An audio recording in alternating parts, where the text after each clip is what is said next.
आज हम बात करेंगे आपकी प्रीवियस हिस्ट्री के बारे में। जब भी आप किसी डॉक्टर के पास जाते हैं एंटीनेटल केयर के लिए प्रेगनेंसी होने के बाद, तब आपको अपनी पूरी पास्ट हिस्ट्री पूरी डिटेल में बताना है।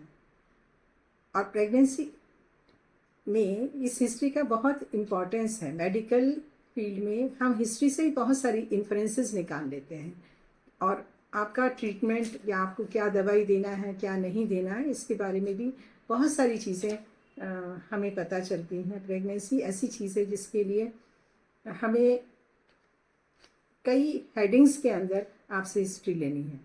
जैसे कि हम जानना चाहेंगे कि आपकी मेंस्ट्रुअल हिस्ट्री कैसी थी, पहले आपके पीरियड्स कैसे आते थे, डिले तो नहीं आते थे, तो हो सकता है प्रेगनेंसी लेट कंसीव लेट किया हो। दूसरी आ जाती है ऑब्स्टेट्रिक हिस्ट्री कि पहले कोई अबॉर्शंस वगैरह तो नहीं हुए, पहली डिलीवरीज कैसी थी, इस मैरिज के कितने समय के बाद ये कंसीव हुआ है।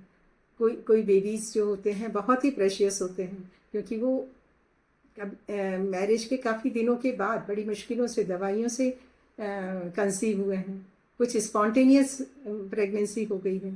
तो इन सब चीज़ों का थोड़ा बहुत असर होता है कि डॉक्टर उसी हिसाब से ध्यान रखता है आपका।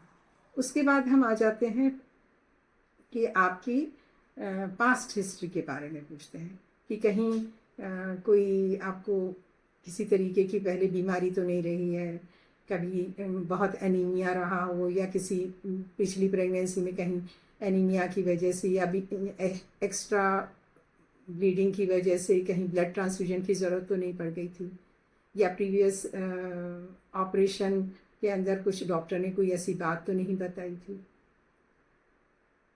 तो अगर किसी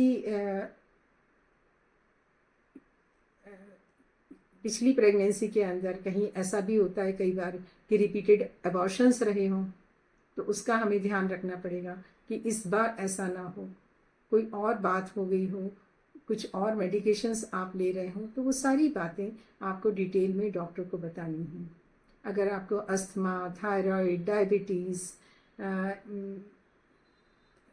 इन सब चीज़ों में से हाइपरटेंशन, इसकी कोई दवाई तो पहले नहीं ले रहे हैं, तो आप अपनी पूरी मेडिसिन्स के जो पेपर्स होंगे, पुराने पेपर्स, सारी चीज़ें, अगर मेडिसिन ले रहे हैं तो वो भी लेके डॉक्टर को डिटेल में बताइए और दिखाइए। किसी किसी का हिस्ट्री होती है एपिलेप्सी की होती है, वो एपिलेप्सी की दवाई खा रहे होते हैं, तो प्रेगनेंसी में एपिलेप्सी की कुछ दवाइयाँ मना होती हैं, वो नहीं खाती, बदलनी पड़ती हैं दवाइयाँ।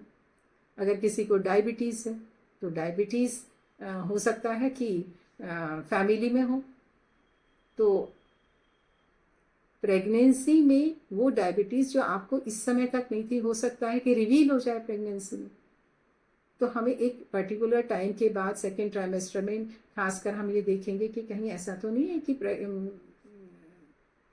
शुगर डिस्टर्ब हो रही हो, तो उसका चेक करवाएंगे।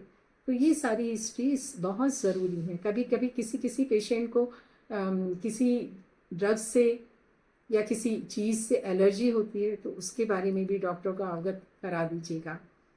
कई बार सिंपल मेडिसिन लाइक पैरासीटामोल से एलर्जी होती है किसी को, तो वो भी डॉक्टर को बताना बहुत ज़रूरी है।